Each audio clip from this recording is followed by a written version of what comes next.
Isomo rya 10 mu gitabo cy'ubucuruzi rikaba n'irya 67 mu gitabo Umdatul Fiqh cya Ibn Qudama al-Maqdisi. Assalamu alaykum wa rahmatullahi wa barakatuh. Bismillah, alhamdulillah, wassalatu wassalamu ala rasulillah wa ala alihi wa ashabihi wa man wala. Nyuma gushimira Allah subhanahu wa ta'ala no gusabira amahoro n'imigisha intumwa Muhammadin sallallahu alayhi wa sallama ko byamuhundagaraho we nabiwe n'abasangira ngendo be n'abazakomeza kugera ikirenge mu cyabo kuzageza ku munsi w'imperuka. Dusaba Uwiteka Allah subhanahu wa ta'ala ko yadushyira muri abo ngabo. Bavandimwe, dukomeje mu gusobanura amategeko n'amabwiriza agenga fiqh ya Kiislamu, aho dukomereje mu miryango y'ubucuruzi, aho dukomeza gusobanura igitabo cyacu Umdatul Fiqh cya Ibn Qudama al-Maqdisi, aho umwanditsi rahimahullah mu isomo ryacu ry'uyu munsi avuga agira ati babu rahan, umuryango w'ingwate. Ingwate ni ibwiriza mu mabwiriza agenga idini ya Islam, akaba n'itegeko mu mategeko cyangwa se n'uburenganzira mu burenganzira ubucuruzi bwa Kiislamu buhana hagati y'abagura n'abagurisha, by'umwihariko iyo ibyo bagura banagurisha bitishyuriwe aho ngaho. Nyagasani Allah subhanahu wa ta'ala akaba yarayishimangiye mu gitabo cye gitagatifu, aho avuga muri aya bita aya y'ideni, aho avuga agira ati wa in kuntum ala safarin wa lam tajidu katiban farihanun maqbuda, ati igihe muzaba muri ku rugendo mukagira ibyo mugurishanya hagati yanyu cyangwa se mugurizanya hagati yanyu bitishyuriwe aho ngaho, nimubone ubandikira ayo madeni cyangwa se izo nguzanyo zibaye hagati yanyu, farihanu maqbuda, hajye hatangwa ingwate kugira ngo ibe icyizere n'ituze rya wa wundi utanze ideni rye ko ideni rye rizishyurwa kandi nta nkomyi. Intumwa y'Imana Muhammadin sallallahu alayhi wa sallama nayo yatangaga ingwate, kugeza ubwo muri hadithi ya Aisha radhiyallahu anha Imana imwishimire avuga ko intumwa y'Imana Muhammadin sallallahu alayhi wa sallama yitabye Imana wa dir'uhu marhuna, akitaba Imana ingabo ye ari ingwate ku Muyahudi kubera ko yari yaramufasheho saa 30 z'ibyo kurya. Bityo intumwa y'Imana Muhammadin sallallahu alayhi wa sallama imuha ingwate y'ingabo yayo yakoreshaga mu ngamba zitandukanye. N'abameramana n'abamenyi bose b'idini ya Islam bemeranya ko ingwate ari itegeko rikaba n'uburenganzira mu burenganzira duhabwa n'idini ya Islam kugira ngo itange icyizere kuri wa wundi ufitiwe ideni ko azishyurwa, bityo uriya mutungo wa wundi wafashe ideni ube mu mwanya w'icyizere cyo atanga kuri wa wundi yafasheho ideni ko azamwishyura nta buriganya bundi bubayeho. Ikindi iyi ngwate ifasha nuko ifasha kwishyura kuri wa wundi wishyuzwa. Iyo atabashije kwishyura kubw'impamvu mu mpamvu zishobora kumubaho zituma atabasha kwishyura, iyi ngwate irifashishwa kugira ngo habashe kwishyurwa rya deni uriya afitiye uyu nguyu yari yagwatirije. Umwanditsi rahimahullah aravuga ati wa kullu ma jaza bay'uhu jaza rahnuhu wa ma la fala, na buri icyo ari cyo cyose cyemerewe gucuruzwa muri Islam cyemerewe no gutangwamo ingwate. Buri icyo ari cyo cyose cyemerewe gucuruzwa muri Islam cyemerewe no gutangwaho ingwate. Ibi icyo bisobanuye ni iki?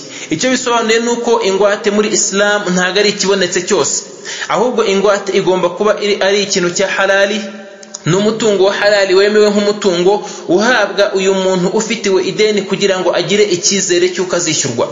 Bityo iyo atari umutungo muri Islam, n'iki kintu kikaba kidafatwa nk'icy'agaciro muri Islam, kabone n'ubwo abantu bagiha agaciro, iki ngiki ntago gishobora gufatwa nk'ingwate cyangwa se ngo ribe ari itegeko cyangwa se ibwiriza ry'ingwate ryemewe. Urugero, umuntu aramutse afashe ku muntu ideni ry'ibihumbi 100, hanyuma akamugwatiriza imbwa, iyi mbwa ikaba ifite agaciro ka miliyoni mu gihe tugezemo, iyi ngwate ntago yaba yemewe muri Islam, kubera ko Ubuislamu ntago bwemera ko umuntu ashobora gucuruza imbwa, n'imbwa ntago iri mu mutungo wemewe muri Islam ko ucuruzwa.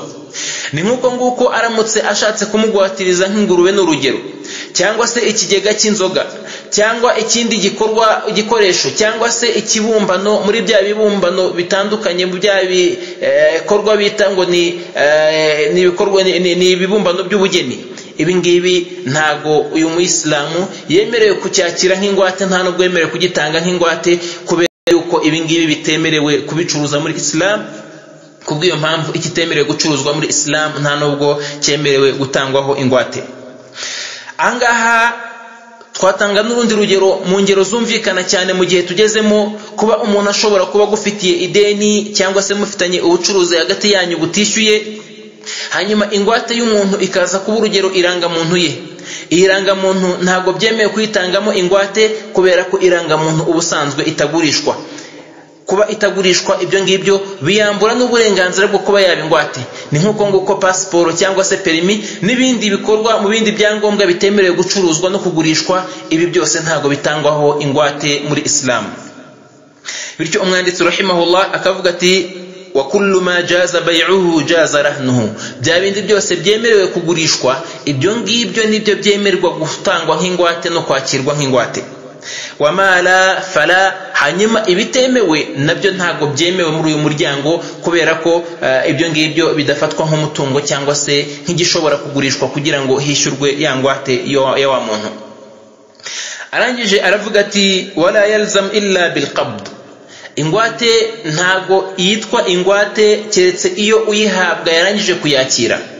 Iyo ingwate itari yakirwa cyangwa se ngo itangwe ive mu maboko ya nyiri kuyitanga, iyi ngiyi ntago iba yakabaye ingwate. Biranemewe no kwisubira mbere yuko iyi ngwate itangwa. Kuba umuntu yarangiza kwemeza ko ari buze gutanga umutungo we runaka mu ngwate ku bucuruzi runaka cyangwa ku ideni runaka, ibi ngibi ntago bituma uriya mutungo uhita uba ingwate, keretse iyo amarije kuwutanga. Na wa wundi uwakira akawakira, ahangaha nibwo witwa ingwate. Naho mbere y'ahangaha ntago uyu mutungo ufatwa nk'ingwate, nta nubwo witwa ingwate. Aramutse yanze no kuwutanga, nta tegeko rimuhana, nta naho yaregwa ajya kuregwa ko hari ingwate runaka yanze gutanga.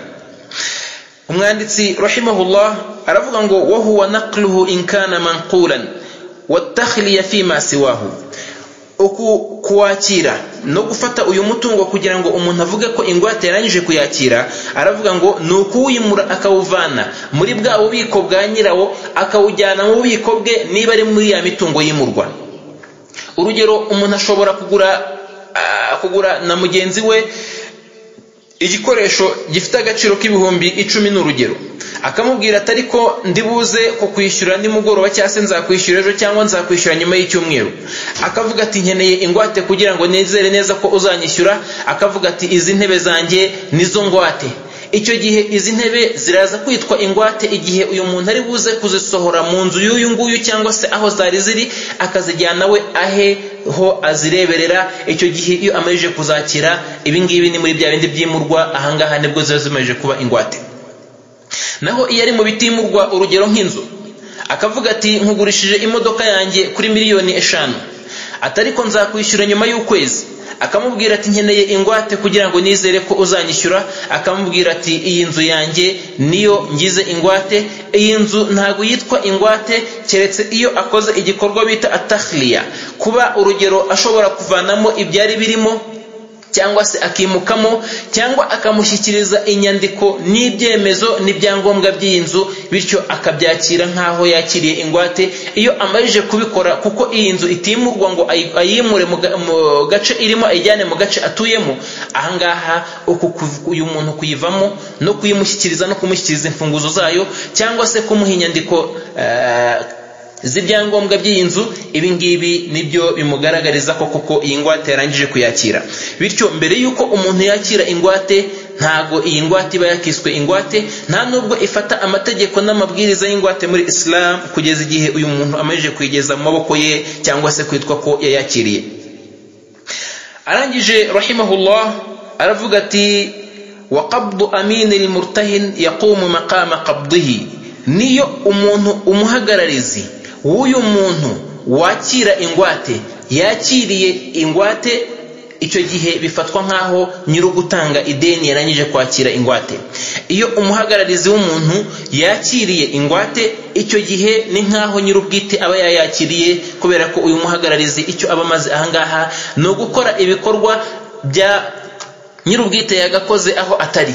Bityo iyo nyirubwite adahari ariko akaba afite umuhagararizi wemewe cyangwa se yishyiriyeho wemewe n'amategeko, icyo gihe uyu nguyu icyo yakiriye ni nk'aho ari nyirubwite uba ucyakiriye. Bityo kuba yayakiriye ntago wa wundi wayitanze yaza ngo yisubire ngo avuge ngo sinkitanze ingwate, hanyuma nituvuga avuga ati nyirubwite ntago arayakira, yohereje umuntu wo kuyakira ariko nisubiye nyuma yo kuyimuha, icyo gihe ntago biba byemewe, kubera yuko uyu muhagararizi ahagarara mu mwanya wa nyirubwite agakora nk'ibyo nyirubwite yagakoze. Niyo yakiriye aba ari nkaho nyirubwite yakiriye igikorwa cyangwa se akoze igikorwa yagombaga gukora. Umwanditsi rahimahullah akomeza avuga ati warahnu amanatun 'inda al-murtahin aw aminihi. Niyi ingwate ifatwa nk'indagizo. Ingwate ifatwa nk'indagizo mu maboko ya wa wundi wayakiriye cyangwa se wa wundi wahagarariye wayakiriye. Ingwate ifatwa nk'indagizo mu maboko y'uwayakiriye cyangwa se umuhagararizi we, kubera ko iyi ngwate nubwo ayihawe ariko ntago ari ubucuruzi bukozwe ngo bityo aba ari umutungo yarangije kugura agiye gukoresha nk'umutungo we, ahubwo ni icyemezo, ni n'ubwishingizi buba buri mu maboko ye kugira ngo yizirikane kandi anizere neza ko umutungo we wishingiwe, bityo nta kibazo afite. Bityo uyu mutungo yakiriye awakira nk'indagizo, akagendera ku mabwiriza y'indagizo agenga indagizo mu maboko ye, kubera ko mu mabwiriza agenga indagizo harimo no kuba uyu muntu adashobora kuwugurisha, harimo no kuba uyu muntu adashobora kuwugurisha cyangwa se ngo awukoreshe uko ashaka, cyangwa ngo agire icyo awongeraho cyangwa awugabanyaho hatabayeho kubanza kubaza nyirubwite, kubera ko uyu mutungo suwe, kabone nubwo waba uri mu ntoki ze azawumarana imyaka n'imyaka. nko kuba ashobora kuba ari ingwate izamumara mu ntoki urugero imyaka 10, icyo gihe uyu nguyu ntago bisobanuye ko uyu mutungo uzamara mu ntoki ze imyaka 10 cyangwa se irenze cyangwa se iri munsi, ntago bisobanuye ko ubaye umutungo we ari buze gukoresha uko ashaka, ahubwo uguma ari umutungo wa nyiri umutungo, hanyuma we akaguma ari umwizerwa na wa wundi ubikijwe indagizo kugira ngo yizere ko umutungo we uzarindwa neza.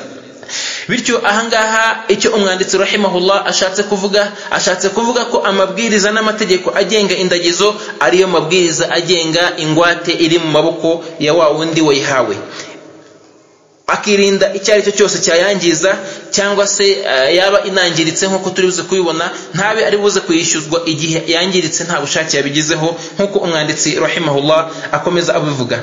Bityo akavuga ati la yadmanuhu illa an yata'adda, ntago ayishyura iyo yangiritse keretse iyo yabigizemo uruhare.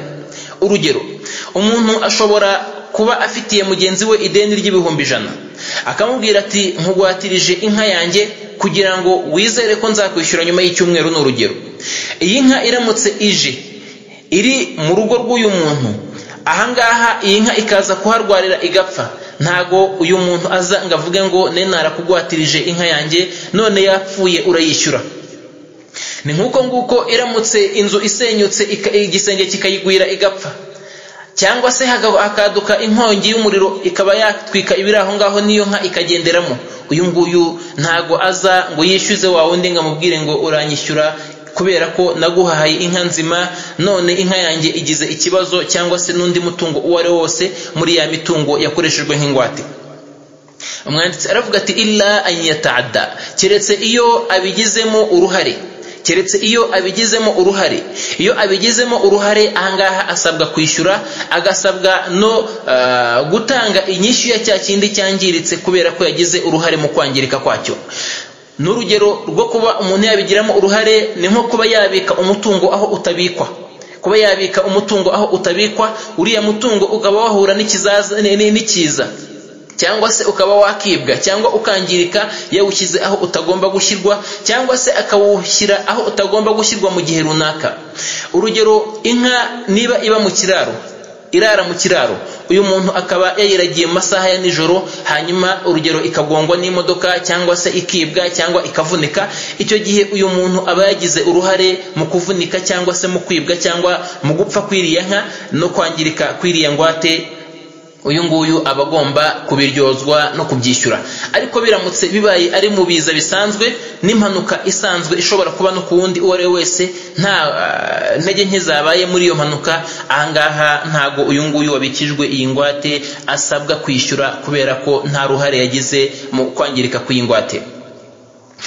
Umwanditsi rahimahullah arangije aravuga ati wala yantafi'u bi shay'in minhu. Ikindi nanone ntago uyu muntu ufite iyi ngwate ayungukamo icyo ari cyo cyose. Uyu muntu ufite ingwate mu maboko ye wagwatirijwe umutungo w'umuntu runaka ntago yemerewe kugira icyo yunguka muri uyu mutungo yagwatirijwe. Urugero, niba umuntu akugwatirije imodoka ku ideni rya miliyoni mwari mufitanye, ntago byemeye ko iyi modoka uyishyira mu muhanda ngo utangire gutwara abagenzi, cyangwa se ngo ube wanayigendamo ugiye gusura uwo ushaka gusura, cyangwa ngo ube wagira ikindi gikorwa mu bikorwa uyikoreshamo mu bikugarukaho mu bikuzanira inyungu.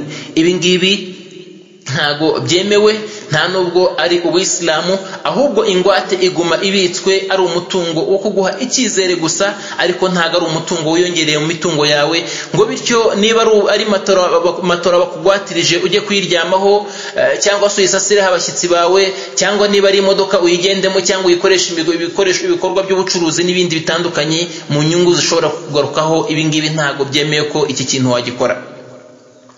Umwanditsi rahimahullah ati rero ntabwo yemerewe kuba yayungukaho icyo ari cyo cyose mu nyungu zitandukanye. Aravuga ati illa ma kana markuban aw mahluban fayurkabu wa yuhlabu biqadri al'alaf. Keretse kiramutse ari icyo yahawe n'ingwate yahawe ari igikamwa, cyangwa se akaba ari ikigenderwaho. Ikigenderwaho kidashobora kubaho keretse ukigendeyeho, cyangwa se hari ibyo kigomba gukoreshwa kugira ngo kibashe kubaho. Aha kugira ngo birusheho kumvikana, twavuze imodoka tuvuga n'ikigenderwaho kandi byose nibigenderwamo. Ahangaha icyo nshaka gusobanura cyangwa se cy'amategeko areba n'icyo avuga ahangaha ni mu kigenderwaho kuri za nyamaswa zagenderwagaho nk'ingamiya, ifarasi, indogobe n'ibindi. Iyo iyi ngamiya cyangwa se iyi farasi n'indogobe umuntu ayitanzemo nk'ingwate, ikeneye kuragirwa, ikeneye kurya, ikeneye no kunywa kugira ngo ibashe kubaho, kandi inyungu zayo nta zindi usibye gusa kuyigendaho. Icyo gihe uyu nguyu yemerewe kuyigendaho kubera yuko ari buze no gusabwa kuyiragira no kuyishora n'ibindi byo ikeneye kugira ngo ibashe kubaho. Ariko imodoka iramutse iparitswe ntago yangirika. Ni imodoka uyiparitse umunsi cyangwa ibiri cyangwa icyumweru ntago iri buze gushya kubera ko iparitse, bityo icyo gihe iyi modoka ntago igira ikindi kintu ikoreshwa ngo kubera ko yatanzwe nk'ingwate.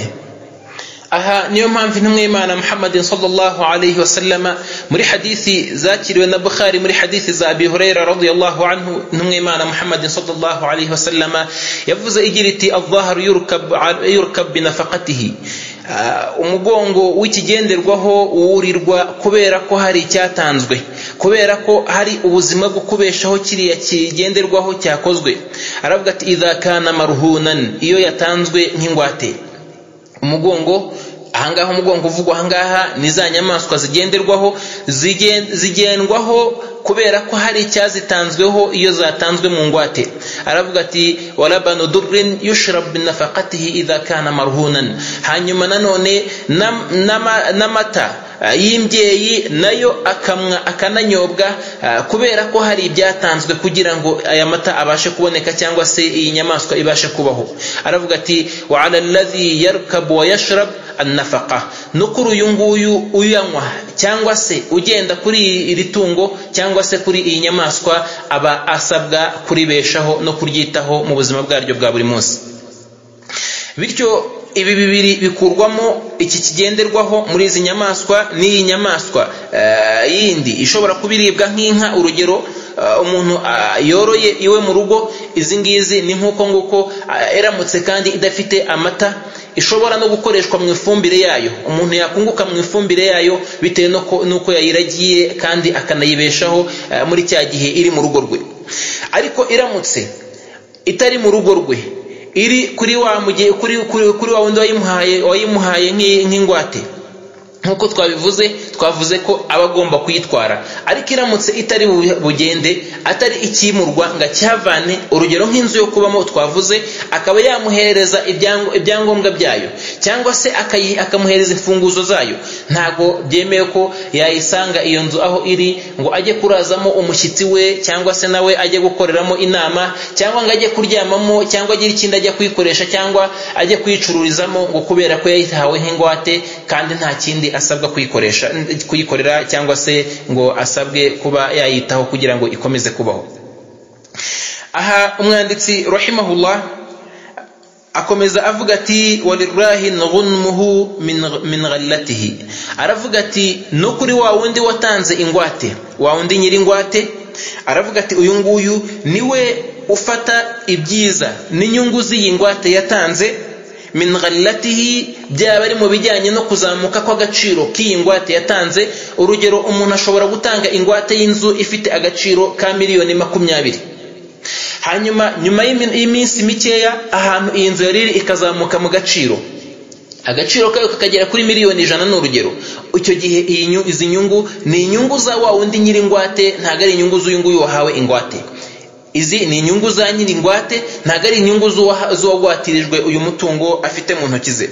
Aravuga ati wa kasbihi, nanone inyungu z'ibijyanye n'ibyinjira bikomotse muri ya ngwate yatanzwe, ibi nabyo bigaruka kwa nyiri ingwate, wa wundi nyiri umutungo kamere, nyiri umutungo remezo. Uyu niwe ukomeza kubona izo nyungu z'uyu mutungo, kubera ko umutungo nuwe. Aravuga ati wanamaihi, yewe no mu gukura kwawo. Iyo umuntu urugero agwatirijwe inyana, hanyuma ya nyana igakura ikabyara, icyo gihe ntago ivutse ntago yitwa iyo nguyu wahawe ingwate, ahubwo iba ari wa nyiri umutungo na nyiri ingwate. Uyu nguyu niwe uyu mutungo uba ari uwe. Arangije umwanditsi rahimahullah aravuga ati walakin yakunu rahnan ma'ahu, ariko ibi bintu byose byungutse kuri uyu mutungo, ibi ngibi nabyo bijya mu ngwate, ibi nabyo byinjirana hamwe na ya ngwate, wa mutungo w'ingwate akaba ari ukomeje kuzamuka.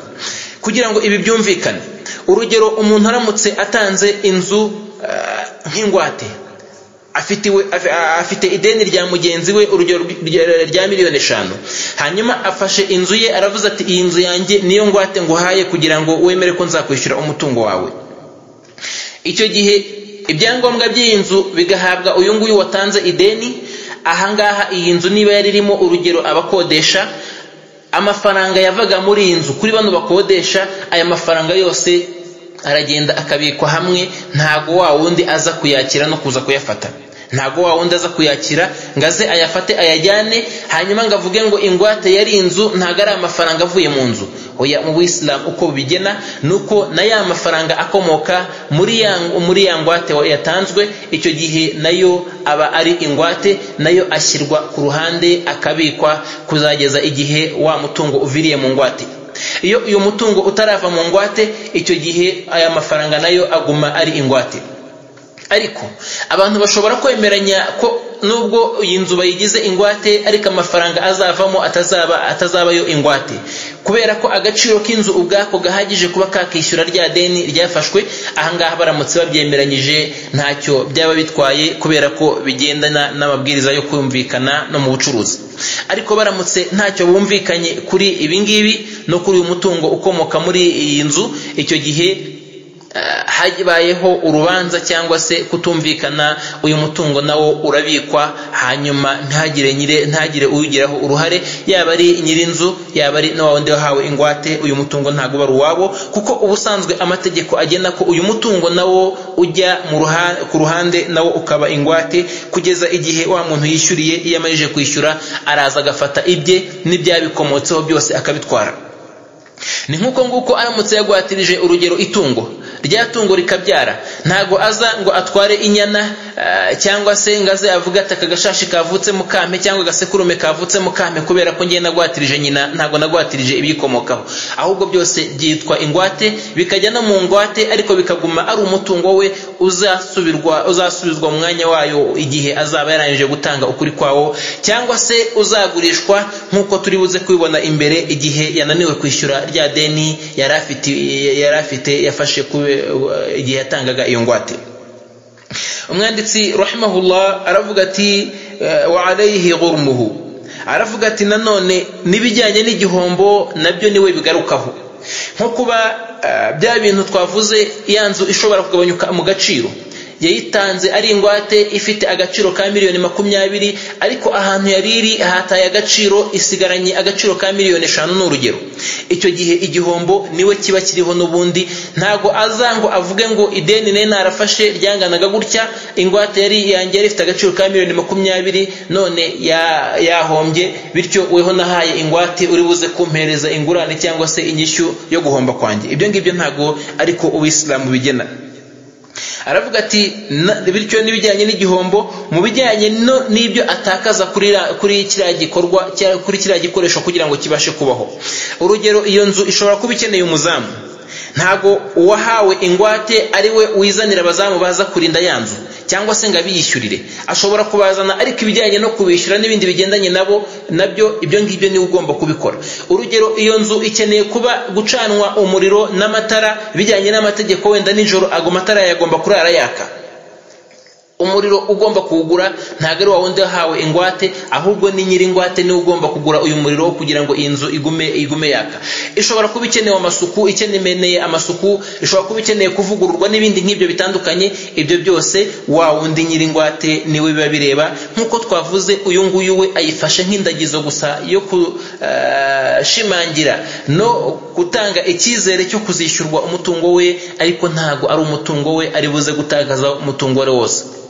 Icyo twabonye atakaza umutungo ni cya kindi ryatungo rikamwa cyangwa se ryatungo rikeneye kubaho cyangwa se ryarindi rigendwaho, kandi twabonye inyungu akuramo bijyanye n'amafumbire, ibijyanye n'amata, ibijyanye no kuyigendaho ko nawe ariyo iba ari inyungu ye, hanyuma ariko umutungo nyirizina ukaba ari uwa nyirawo. Umwanditsi rahimahullah aravuga ati wa makhzanihi, ni nawe wita mu kubika bya bindi byo twavuze, umuzamu uwurinda, cyangwa se niba ari umutungo ukeneye stoke izakodeshwa, iyo stoke niwe ugomba kuyikodesha kubera ko ideni ryatanzwe ariwe rigirira inyungu, bityo n'umutungo cyangwa se n'icyizere cy'uko rizishyurwa niwe ugomba kubigiramo uruhare no kubitangamo imbaraga kugeza igihe uriya mutungo uzaba umeje gusubira mu maboko ya nyirawo. Umwanditsi rahimahullah aravuga ati wa kafnihi in mata, ati ni nawe kandi wita ku bijyanye no gushyingura iyo bibaye ngombwa ko uriya mutungo yatanze upfuye. Iyo umutungo upfuye, icyo gihe niwe wita ku bijyanye no kuwushyingura iyo byabayeho. Arangije rahimahullah aravuga ati wa in atlafahu aw akhrajahu min ar-rahn bi'itqin aw istiladin fa alayhi qimatuhu takunu rahnan makanahu. Aravuga ati wa in atlafahu, iyo noneho wa mutungo wari ingwate yatanze awangije, ari we uwangije. Urugero, yatanze ingwate y'inzu hanyuma iriya nzu arayisenye, aw akhrajahu min ar-rahn bi'itqin, cyangwa se yari yaratanze ingwate y'umucakara, yari afite umucakara aba ari we atangamo ingwate, hanyuma akamurekura akamubohora. Iyo amubohoye ntashobora kwisubira kubera ko biba byarangiye uko kuri muri Islamu ntigusubizwa inyuma. Iyo amubohoye, icyo gihe aba namuvanye no mu ngwate uwo mwanya. Aravuga ati aw istiladin, cyangwa se wa mutungo agashaka kuwujyana ahandi, nko kuba urugero yari yaratanze ingwate urugero y'imifuka 100 y'isima, hanyuma akamenya ko mu gace runaka isima yazamutse mu giciro ku buryo butangaje, hanyuma agafata ya sima akayohereza ahangaha. Icyambere ntago byemewe, kwanza icyambere twaheraho ntago byemewe ko umuntu yangiza umutungo yatanzemo ingwate, nta nubwo byemewe ko uyu mutungo ashobora kuwugiraho uruhare atabanje kuvugana na nyiri guhabwa ingwate. ariko ahangaha amategeko aravuga igihe byabayeho. Biramutse bibayeho ko amuciye mu cyuho akaza kuri ya stoke ya sima yari yaratanze nk'ingwate akayipakiza akayohereza kujya kuyigurisha ahandi, cyangwa se akayohereza mu kindi gihugu ngo abari hijya kubikwa, cyangwa wa mucakara akamurekura, cyangwa se yanzu yari yaratanze nk'ingwate akayisenya, n'izindi mpamvu zishobora kubaho mu kwangiza ingwate no gutakaza agaciro k'ingwate bitewe na nyir'ubwite nyir'ukuyitanga. umwanditsi rahimahullah aravuga ati fa alayhi qimatuhu takunu rahnan makanahu, icyo gihe atanga agaciro ka cya kintu yangije, kikaza ako gaciro kacyo kakaba ariko kaba ingwate mu mwanya wa cya kintu yangije. urugero niba ingwate inzu yari ifite agaciro ka miliyoni 5, icyo gihe atanga miliyoni 5 ziza kuba ingwate mu mwanya wa yanzu yangiritse.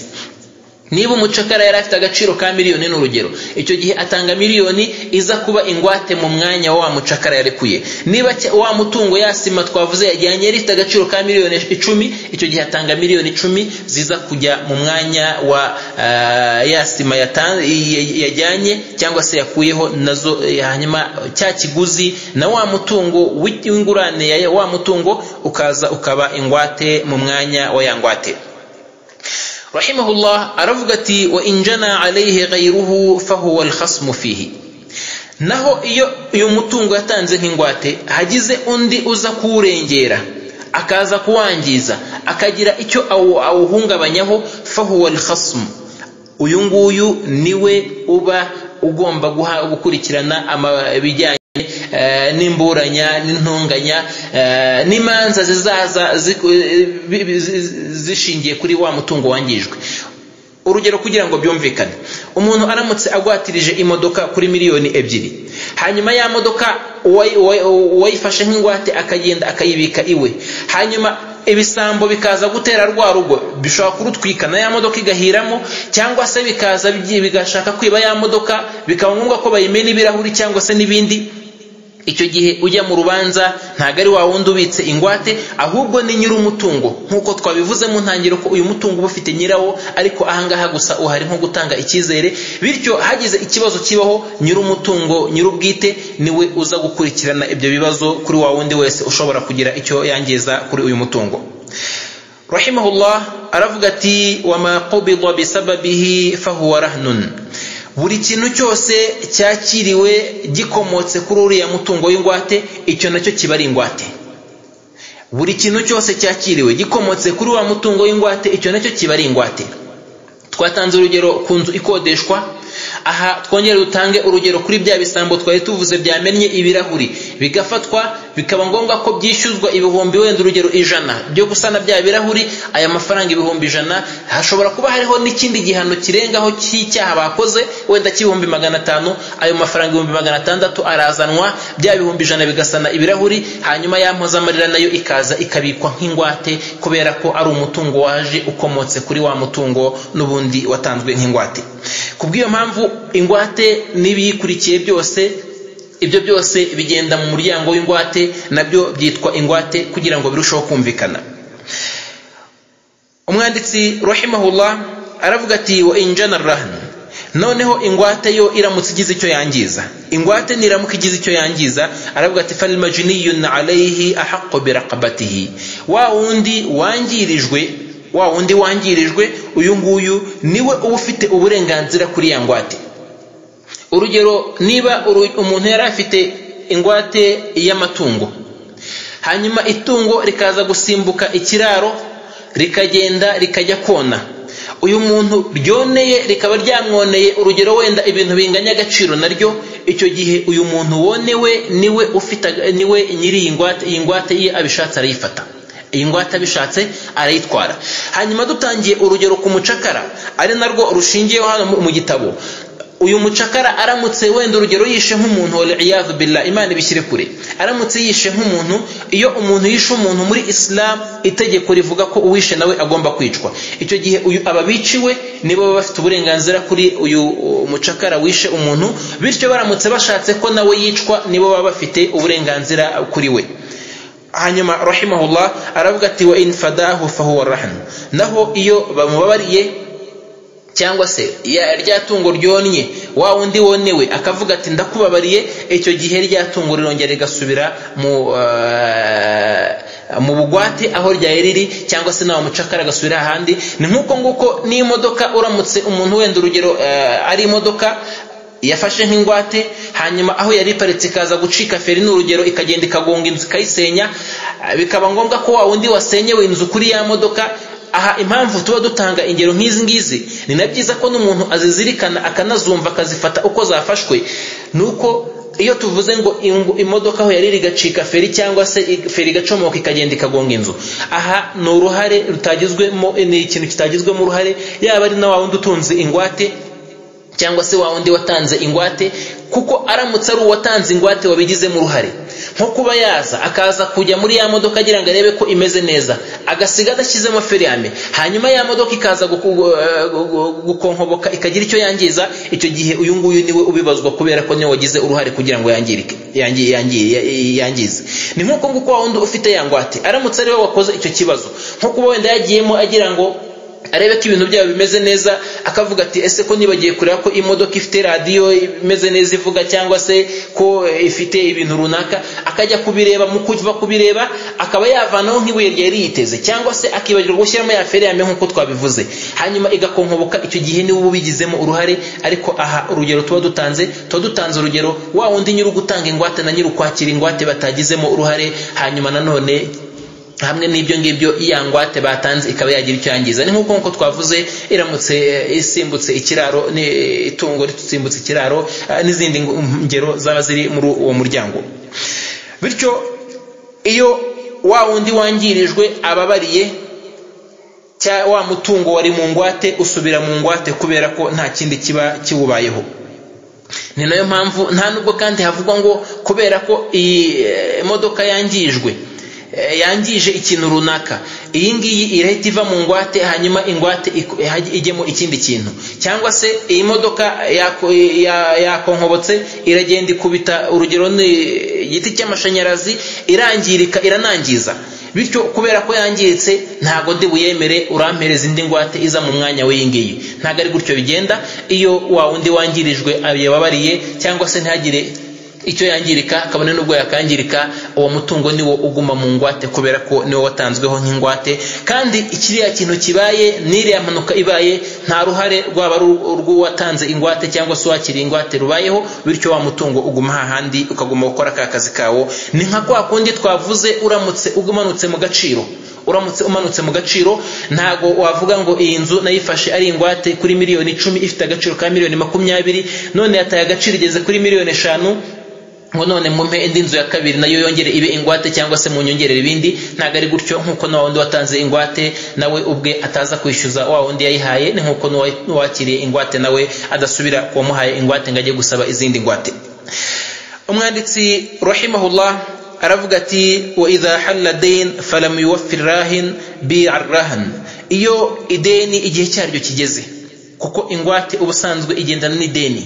iyo ideni igihe cyaryo kigeze cyo kuryishyura, hanyuma wa wundi watanze ingwate cyangwa se wafashe ideni akaba atarabasha kwishyura rya deni, aravuga ngo bi'arrahan, icyo gihe ya ngwate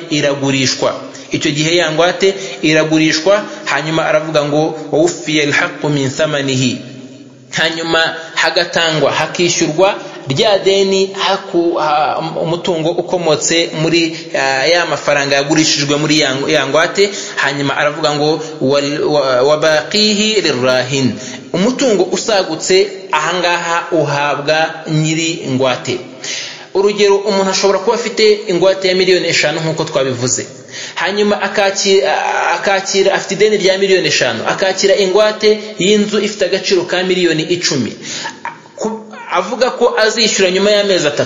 amezi 3 akarangira atarishyura, icyo gihe ya nzu iragurishwa. urugero, ishobora kugurishwa miliyoni za zindi 10, cyangwa se ishobora kugurishwa na 15, cyangwa se ikagurishwa 7 cyangwa se 5.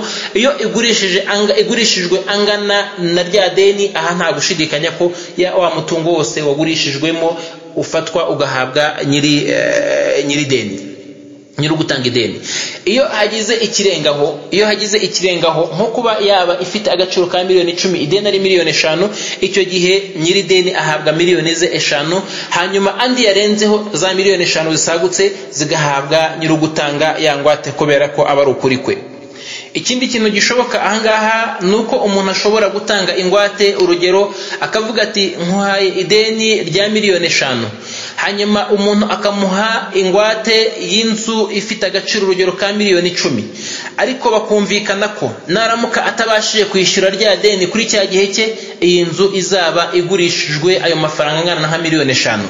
Icyo gihe iyo bigenze gutya abantu bakabyemeranya gutya, icyo gihe ubu bucuruzi muri Islam buba bwemewe, ariko iyi kondisiyo baba batanze aba ari kondisiyo izira. Ntago byemewe ko umuntu afatira uwo mutungo, kuko abakoze amasezerano abiri mu bucuruzi bumwe, akoze amasezerano y'ingwate akoze n'amasezerano y'ubucuruzi, ahangaha ntago biba byemewe. Ariko igihe kirangiye hanyuma bakaba barumvikanye ibingibi nta gahato kabayeho, icyo gihe amategeko ya Islam yemera ko iriya nzu iba yimukiye kuri uriya, ariko uriya akaba afite nawe icyaha cyo gushyiraho iriya kondisiyo, bose bakaba bafite n'icyaha cyo kwemeranya kuri kondisiyo, muri kondisiyo zitemewe muri Islam. Naho aramutse avuze ati uyu mutungo igihe kikarangira ntarishyurwa nzawutwara, nta kumvikana kubayeho, cyangwa se igihe cyarangira mu gihe cyo kujya kugurisha wa mutungo cyagera akavuga ati ntago mugurisha ndawutwara kuko yaramfite ideni, ibi ngibi bifatwa nko kubohoza muri Islam. Ntago byemewe kugira ngo umutungo wimuke uve ku muntu ujye ku wundi, nuko hagomba kuba habayeho ubwumvikane hagati y'aba babiri bombi. Umwanditsi rahimahullah aravuga ati wa idha shurita ar-rahn aw ad-damin, ati naho iyo habayeho amabwiriza avuga ngo ngiye kuguha ideni, ariko ideni kugira ngo ndiguhe nuko umpa ingwate cyangwa se ukampa umwishingizi.